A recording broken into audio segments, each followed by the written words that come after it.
Boston University's sesquicentennial year was a celebration of traditions. Scholars, scientists, world leaders, and artists participated in our celebration by focusing on those intellectual, artistic, and scholarly pursuits that constitute the university's reason for being. This was a year to reaffirm our commitment to provide future generations with the knowledge and the wisdom of past generations, and to add in our turn whatever knowledge and wisdom we have gleaned in our time. The year is 1839. A new school opens, almost unnoticed among the many educational institutions of New England. Although only a small school of theology, it has been founded by men with great vision, men like Claflin, Rich, and Sleeper, who want to provide a high standard of educational excellence for students from all walks of life for generations to come. This is an ambitious goal, a goal which cannot be achieved within the confines of a small school of theology. But these visionary founders are not swayed from their path. They forge ahead, creating a university. 150 years later, this is Boston University.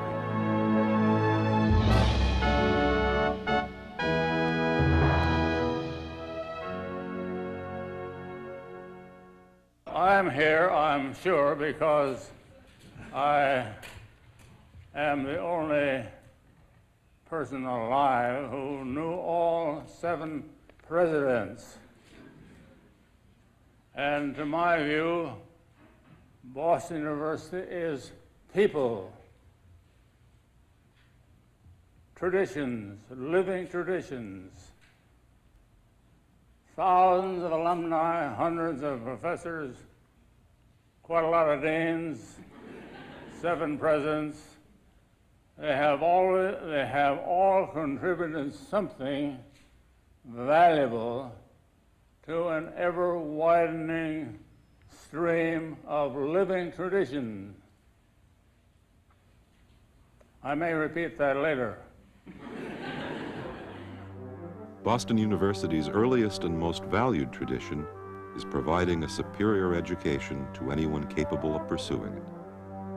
Said the first president of Boston University, William Fairfield Warren, "To artificially restrict the benefits of such an institution by discrimination based solely on birth distinction is worse than un-American. It is an injury to society as a whole." And so from Boston University graduates America's first woman PhD, the first black psychiatrist, and some of the first women and minorities to become lawyers, scientists, and physicians. I have a dream today. These pioneers have been followed by generations of others who came to Boston University for an education and who continue to honor this university with their outstanding achievements.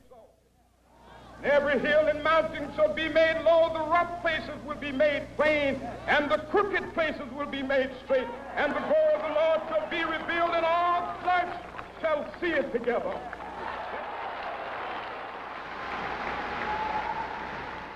A lot of years passed since 1832, and during that time it would have been most unusual for any national political party to ask a Barbara Jordan to deliver a keynote address. But tonight, here I am. And I feel that notwithstanding the past, that my presence here is one additional bit of evidence that the American dream need not forever be deferred.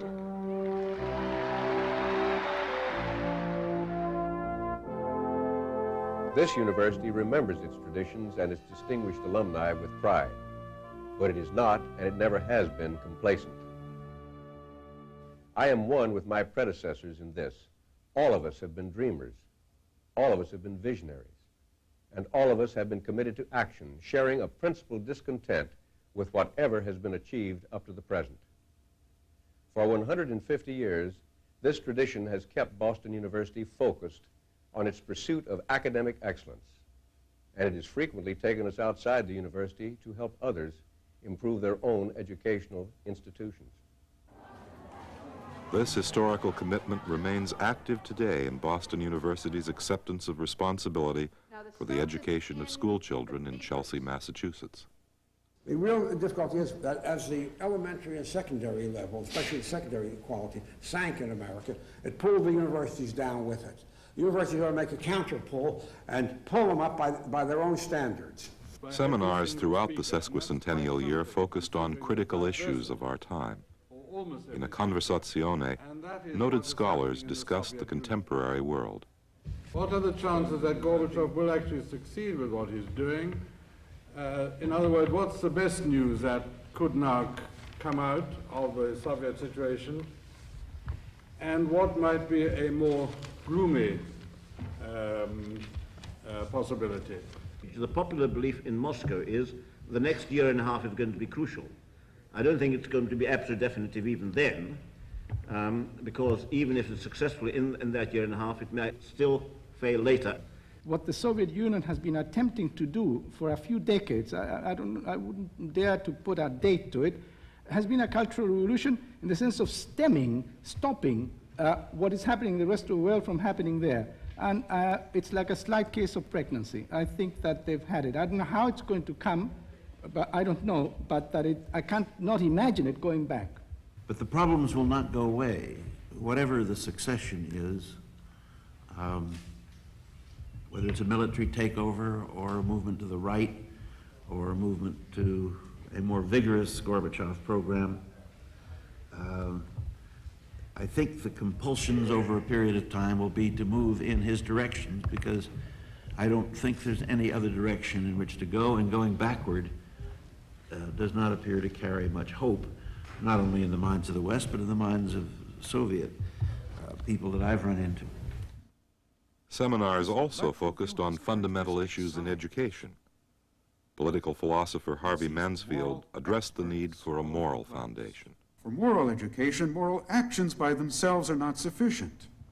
They must be done for the right reason. And therefore, one must look ahead to the establishment of a moral motive.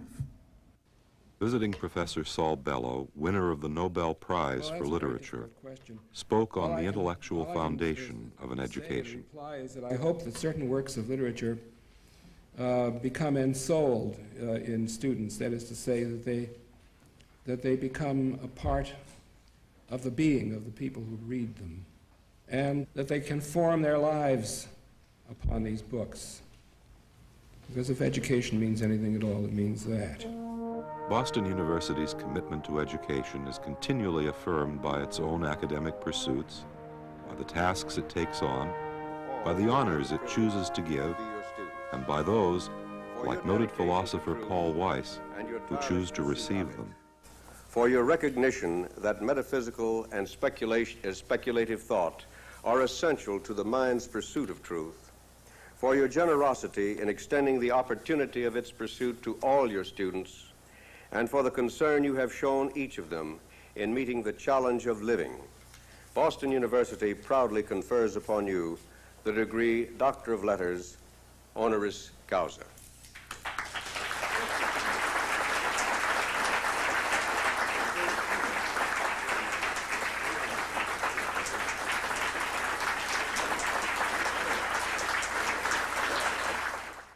For 150 years, this university has provided an environment in which scholars and students are encouraged to explore themselves and their society, and perhaps more important, to understand their place in the course of human history.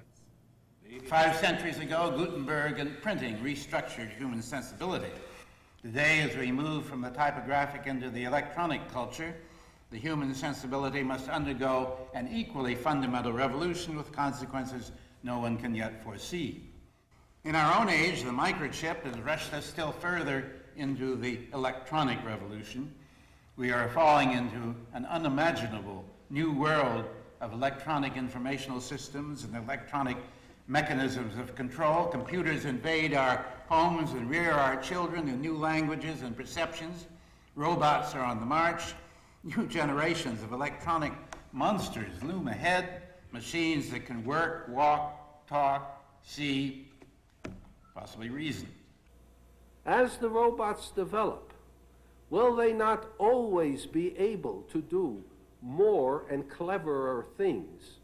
Will human beings metaphorically be scaling a mountain with the robots closely behind them as the human beings go from peak to still higher peak, searching for work they can do, and the robots always following until we come to the highest peak and are forced to jump off, while the robot stands there triumphantly as the new human being?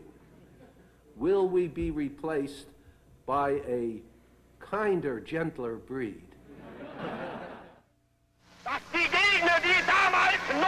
Human nature itself was explored. Boston University hosted the American premiere of The Final Solution, a film by four-time Academy Award winner Arthur Cohn. Boston University professor Elie Wiesel, a Nobel laureate for peace, convened a panel of distinguished scholars and religious leaders to discuss religion and hate. Strangely enough, when we have the word hate in the Bible, it deals with our brother, and it deals with psychology, not with ethics. The sentence is, Lo tisna et achicha bilvavcha. You shall not hate your brother in your heart. That means we should not hate him or her surreptitiously. That means we should not bear grudges. That means we should speak up. If I have a problem with someone, I should say so. If I am angry at someone, I should say so. If not, that anger will become hate, secret hate, and that secret hate, of course, is more dangerous at times than the open one. And Madam Chiang Kai-shek, after receiving an honorary degree from Boston University, reaffirmed the basic human desire for freedom. Now, at last, after some 75 years, communism is bankrupt. It has been found bankrupt because it does not have any redemptive value in practice. Thank you.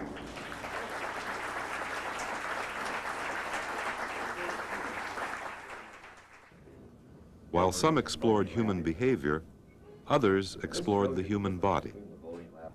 Boston University's medical school, one of the first in the world to admit women, held a symposium on cardiovascular diseases. Well, I think as most of you know, cholesterol is a Dr. Jekyll and a Mr. Hyde type molecule. It has a good side and a bad side. The problem is that nature has also evolved probably a more sophisticated human brain that has acquired the remarkable imagination to devise sumptuous cuisine that overwhelms this cholesterol control system. But the Sesquicentennial celebration was a time to be overwhelmed. It was also a time for camaraderie and congratulations, for parties and parades. And it was a time to remember President Warren's words, spoken more than 100 years ago. We are not a vague, impersonal, indefinable something called an institution, but a society of living persons. A society of living persons whose curiosity about the world has resulted in the establishment of numerous international programs. Fortress Europe. On the 25th anniversary of the European Overseas Programs, the graduation address in Heidelberg was given by Chancellor Helmut Kohl. At the same time, President Silver and all those representatives of Boston University, I would like to thank Boston University for the distinction conferred upon me today. I regard it as an expression of the deep friendship and solidarity between Germans and Americans. The debate with Oxford University students symbolized Boston University's continued commitment to a global perspective.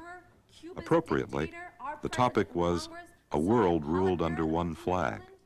And whose flag should we unite under? Israel's, Italy's, England's? Well, maybe not Britain's. We tried that once already. We escaped.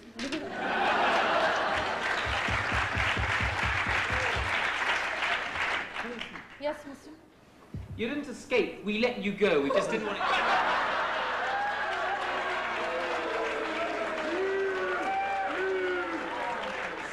And you're sorry now, aren't you?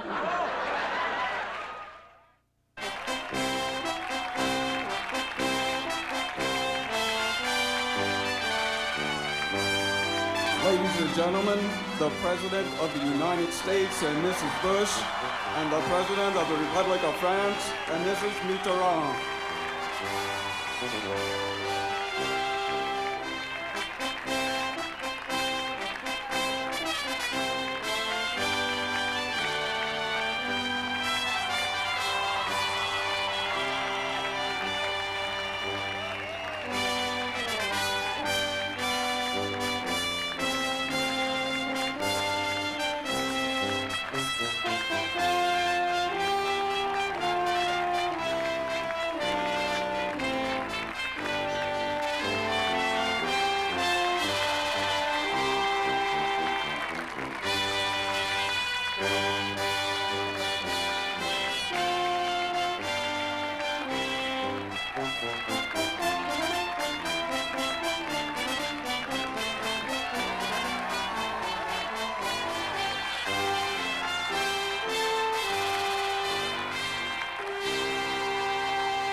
The commencement of Boston University is now in order.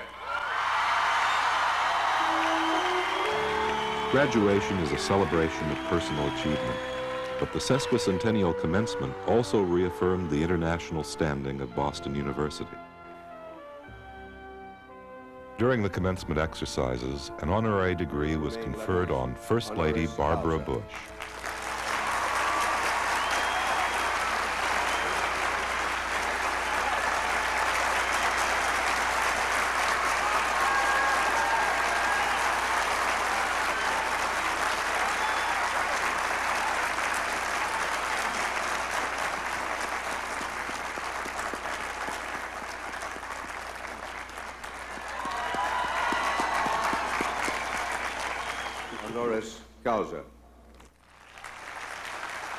Francois Mitterrand, President of the Republic of France, also received an honorary degree.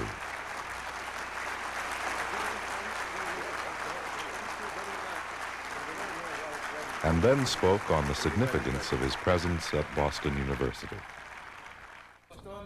I thank Boston University for the honor it does me by awarding me its doctorate honoris causa at this 150th anniversary of your founding and at this bicentennial of our French Revolution.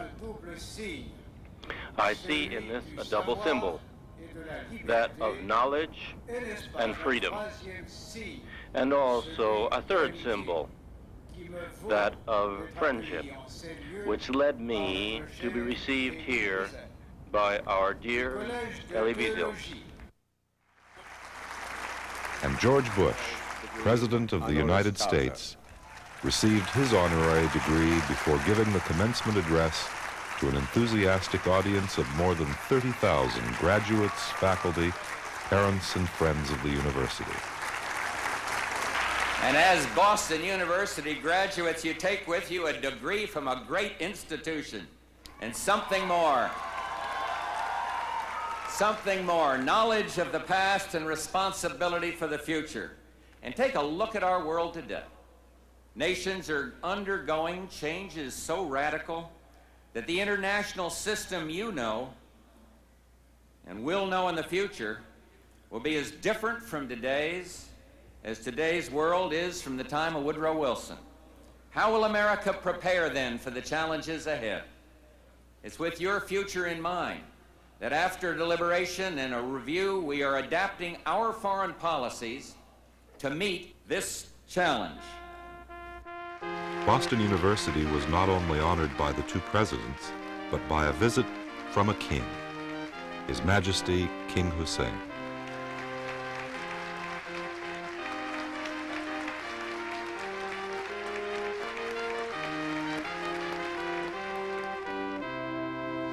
It is a very special honor for Queen Noor and me to be with you today to help celebrate the 150th anniversary of one of America's great universities. It is also a particularly proud moment for me to be the recipient of an honorary degree from an institution which, for a century and a half, has produced so many generations of American leaders in such a diversity of disciplines and pursuits. A diversity of disciplines and pursuits. Boston University has provided training for some of the world's best-known artists, the Paratori brothers.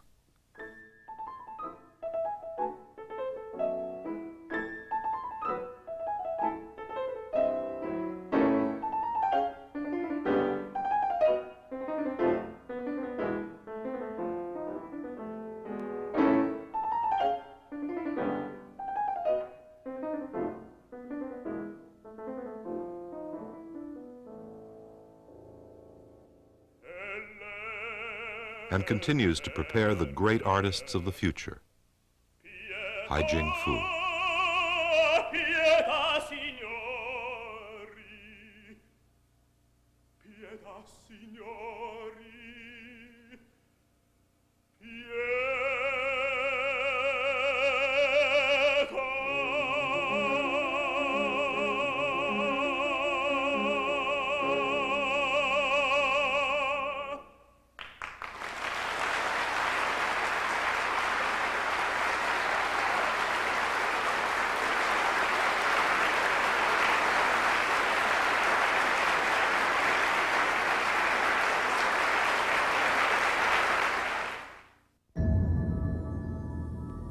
To better understand the forces and structure of the universe, from the finite to the infinite, leading scientists, including Steven Weinberg, Sheldon Glashow, Murray Gell-Mann, Gerald Edelman, and Lawrence Sulak participated in the symposium Origins, From Matter to Mind. Indeed, you see, here displayed in front of you, 4 hours after the startling discovery of neutrinos from the recent supernova, that indeed those detectors did find something. They saw for the first time in those neutrinos the death throes of a star and the birth of the elements that you and I are made of. In whatever way knowledge is pursued, it is part of the same quest to understand life and how to live it. Although we have realized our founder's vision, formed 150 years ago, Boston University is still in its vigorous youth, on the brink of still greater achievements. And so, the ending to our sesquicentennial year is yet another beginning.